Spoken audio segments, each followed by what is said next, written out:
All right, I just want to start out by giving a shout out to Windy City End Zone for the awesome shirt. They're affiliates of ours.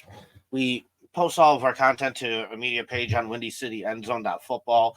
And during the off season, for anybody out there who wants more content, whether it's articles or media or podcasts, check out Windy City End Zone.football. It's filled with a ton of Bears content. Love the guy who's in charge of that, Shane, and all the writers and everybody else. So thank you guys. Obviously, the hot news this week is the hiring of the offensive coordinator, Shane Waldron. He was previously the offensive coordinator of the Seattle Seahawks. And just initial thoughts, initial feelings. David, what do you think? We're going to find out. Overall, I mean, I just like the idea of really coming out of any two or three, coaching trees at this point, right? So anybody who comes out of like a McVay system or a Shanahan system, which are pretty much right, like kind of similar and intertwined and all that stuff. But anybody who comes out of their like coaching tree always intrigues me. I think the big upgrade you have is the fact that you've already heard stories about him being flexible and kind of adjusting to players that he has and keeps it to where what coaching should be, right? We're trying to maximize what a guy does well and give him the tools to succeed rather than forcing a square peg into a round hole. I love the fact that he's been a play caller before, like a consistent play caller, and that, nobody was calling for his job necessarily throughout 2-3 seasons of play calling. I'm interested in the transition. I always kind of just worry and think about just what people you have in the building already and what do you have to bring in to make something successful? Because like usually it takes a few years to build something consistent and successful. So overall, I give it a positive grade because we don't really grade things. We're usually a wait and see type, group, me and you. I'm more optimistic than I am pessimistic. I think there could have been a lot of ways where I would have been upset, right? Like Frank Reich would have just felt like a friend hire. Greg Roman would have just felt like, like 1 year of Lamar Jackson, it worked, and then everything else fell apart, and they replaced him anyway. So it's nice to see a young guy who hasn't been forced out of situations before. And maybe it was just because it was like perfect timing, right? Pete Carroll retires or kind of retires, semi-retires. And this guy's just kind of a free agent, and they hopped on it quick and early. And I think he would have been a coordinator somewhere competitive that we would have seen pretty quickly otherwise, right? I think it was like the perfect level of you're not overhiring, you're not aiming low, and without having fired Eberflus and just brought in like the best offensive mind, right? Like you're not getting Ben Johnson to take a lateral move to Chicago. I think it's probably the best you could have gotten in this scenario. Just want to go over some statistics here, and like we always say, numbers can say anything you want them to, so it's always taken with a grain of salt and without any context involved. In his 3 seasons in Seattle, his offense ranked 3rd in yards per touch, 3rd in big plays passing, 4th in big plays rushing percentage, 5th in completion percentage, 8th in yards per reception, and tied for 10th for passing touchdowns. One interesting thing that I noticed was in the last 2 years with Geno Smith. 2 years ago, Geno Smith had attempted 570 passes. Last year, he attempted 499 passes. In comparison to Justin Fields, the last 3 years, Justin Fields had 270 attempts, followed by 318 attempts, followed by 370 attempts. So Shane Waldron's he likes to throw the ball. He likes to call a lot of passing plays.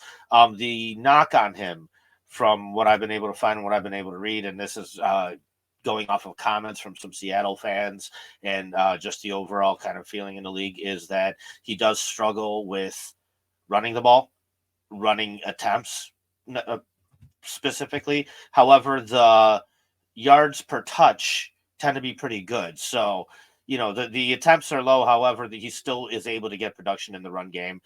Overall, yeah, it's definitely not the worst hire. Like you said, Frank Reich would have felt terrible. Greg Roman, I think, would have felt terrible. I think I personally kind of like Cliff Kingsbury. However, there would have came a whole second wave of media questions and narratives with Cliff Kingsbury as their offensive coordinator that might have been very unnecessary and a little bit distracting. Yeah, Shane Waldron, like you said, there was not a huge reason for them to pass on him in Seattle, other than the fact that they got rid of Pete Carroll is just about time there. It wasn't necessarily that they were doing terrible; they just weren't doing great. I think one of the other things that is kind of just sticks out to me that's a little bit alerting is they did have a pretty talented group there in Seattle. Now, people like to throw out the narrative that, oh, he fixed Geno Smith. A lot of people forget the roller coaster Geno Smith was on. Do you remember what got Geno Smith, what essentially how Geno Smith lost his job? I'll say he didn't pay a bet to a teammate on the Giants. He broke his jaw, and then he Yeah, it was a teammate on the Jets. It was something over a plane ticket or something. He was supposed yeah. to cover a flight or something. And this guy who was, I don't know if he was a undrafted rookie or a seventh round pick or something, he went up to him in practice and socked him in the face and broke his jaw. This was during the Rex Ryan era. And that's how he lost his starting job. After that, he kind of bounced around the league for a little bit, and he finally got an opportunity in Seattle to start 2 years ago. So Geno Smith was the early second round pick by the Jets in 2013. He sat for a while and bounced around a lot of teams until he got to Seattle and got another chance to start again. So you could also make the argument that, for a guy with that much talent to be drafted that high, that sitting did good for him. Learning the ins and outs of an offense or the ins and outs of this league and kind of just getting it together. Once he finally got his chance to go out there and start, he made the best of it. I wasn't very shocked that Geno Smith was able to go out there and succeed. However, I don't know if necessarily fixing him is the right terminology to use. I wouldn't say that anybody necessarily fixed him. I don't know if he was ever really broken. He just never got the opportunity that he had on the Jets. And, once he did, he produced. I think where your point was that Seattle, minus offensive line issues a little bit. I mean, you got 3 potential number 1 receivers there, so yes, not so much that Geno Smith was struggling or that he needed to be fixed, but maybe there was just like a really good situation. I think you put Justin Herbert on that Seattle team or somebody like that, and you got 3 potential 1,000-yard receivers, which he did have. 2 1,000. He did put Tyler Lockett and DK Metcalf into the 1,000 receiver yard category, so he did a good job of maximizing what he had there. Excited to have him here. Excited to see what he can do. Now, a lot of people are also trying to speculate what this move means, and I know we're kind of sick of this topic here. It means nothing. A lot of people are, yeah, I know. A lot of people are like, oh, this means we're keeping Fields. A lot of people are like, oh, this means we're, moving on from Fields. I don't think either which way. I think he's a pretty competent coordinator, and I think no matter who's starting at the quarterback position, he'll be able to put together an offense that, sort of suits their skills and whatnot. It's just like a situation that we've created to be more complex than it is. And really there's just like 2 factors in all of it, right? Is Caleb Williams just like such a good prospect that Ryan Poles likes him enough? And what do you get back for Justin Fields? It's really like that simple, right? Does somebody blow you away for your first overall pick? If you get like 3 or 4 first round picks for your first overall pick, you might be stupid not to take that. So it means nothing. Shane Waldron means nothing. And even, just watching the landscape of Twitter, and we're already kind of like, you can hear it in our voices of just like, I don't know, like Shane Waldron sounds great, I suppose. And some people were like, yes, what a victory. Like this wasn't like that level of victory.